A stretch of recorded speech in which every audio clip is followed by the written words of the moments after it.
Bonjour, je m'appelle Cédric, je suis entrepreneur, formateur et coach. Et dans cette vidéo, on va casser le mythe du succès et de la réussite parce que finalement, ce n'est pas du tout ce que vous croyez.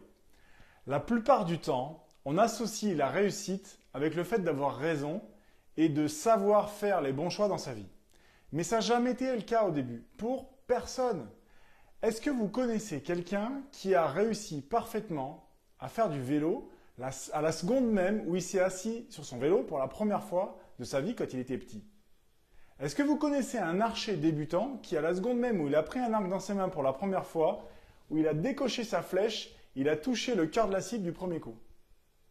Est-ce que vous connaissez quelqu'un qui savait lire, qui savait écrire, compter, discuter philosophie et démontrer les propriétés mathématiques à l'âge de 4 ans?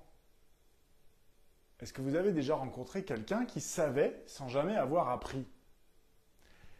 Réussir, c'est comme marcher, ça s'apprend. Et pour apprendre à marcher, il faut commencer par tomber. Ce qui dépend de vous, c'est à quelle vitesse vous en aurez marre de tomber. Il est complètement faux de croire que pour réussir, il faut toujours avoir raison. Il faut toujours faire les bons choix.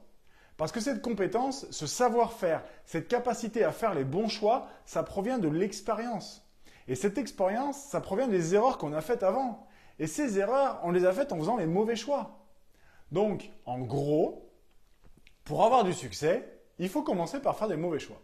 Et savoir en tirer les enseignements qui nous amènent à faire par la suite les bons choix. Et donc par la suite avoir du succès. Parce que faire de mauvais choix, faire des erreurs et avoir tort, ce n'est pas le problème. Le problème, c'est quand on continue à faire de mauvais choix, parce qu'on ne sait pas tirer une leçon ou apprendre quelque chose de ces erreurs et de la situation actuelle. Et tant qu'on restera dans un fonctionnement d'erreur sans apprentissage, eh ben, on ne changera rien dans notre vie. C'est Einstein qui définissait la folie en disant « c'est faire la même chose encore et toujours en s'attendant à des résultats différents ». Eh bien, c'est parfaitement normal de préférer avoir raison que d'avoir tort. Évidemment, notre ego, notre orgueil n'aime pas du tout avoir tort. Personne n'aime avoir tort. Mais c'est la qualité numéro 1 de ceux qui ont du succès. Admettre d'avoir tort, accepter de faire des erreurs, de ne pas savoir quelque chose, de prendre la responsabilité des conséquences de ces erreurs, ça représente exactement le bon état d'esprit de la personne qui aura du succès toute sa vie. Et à tous les niveaux, hein, que ce soit travail, relations, finances, santé, bien-être, bref, le bonheur quoi. Admettre d'avoir tort, c'est rejoindre une autre idée que celle qu'on a toujours eue. C'est accepter que jusque-là on s'est trompé, que jusque-là on ne savait pas et que maintenant, on sait. Et c'est toute la différence. Et voilà pourquoi c'est facile d'accepter d'avoir tort.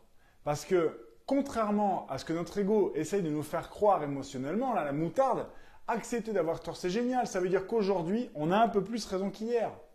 Et de cette façon, vous aurez chaque jour un peu plus raison que la veille, peu importe l'émotion qui jaillit lorsqu'on vous dit que vous êtes trompé, que vous avez eu tort, quoi. Peu importe la moutarde qui vous monte au nez, quand on va contester votre avis, quand on va s'opposer à vous, admettez qu'il puisse y avoir une autre façon de voir les choses, un autre état d'esprit. Parce que peut-être que c'est cet autre état d'esprit que vous devriez rejoindre si vous voulez connaître le succès que vous méritez. Peut-être pas, mais en tout cas, laissez la porte ouverte. Donc posez-vous maintenant cette question. Est-ce que vous préférez avoir raison ou est-ce que vous préférez être heureux ? Alors effectivement, se confronter à son orgueil et cette émotion négative brûlante et automatique, ça va nécessiter du courage. Le courage de se confronter à ça. Mais le courage, c'est pas de ne jamais avoir peur. C'est d'avoir peur et de faire les choses quand même. Alors si ce message vous a parlé, mais que vous ressentez qu'il manque encore un petit quelque chose pour passer à l'action, pour faire la bascule vers ce nouvel état d'esprit, eh bien faites maintenant cet exercice. Trouvez un miroir quelque part. Et regardez-vous les yeux dans les yeux et demandez-vous à vous-même, qu'est-ce que tu veux vraiment? Est-ce que ta vie te convient? Non? Alors qu'est-ce que tu veux vraiment maintenant? Et si vous êtes prêt à changer quelque chose, si vous êtes prêt à apprendre, eh bien vous avez déjà gagné. À bientôt.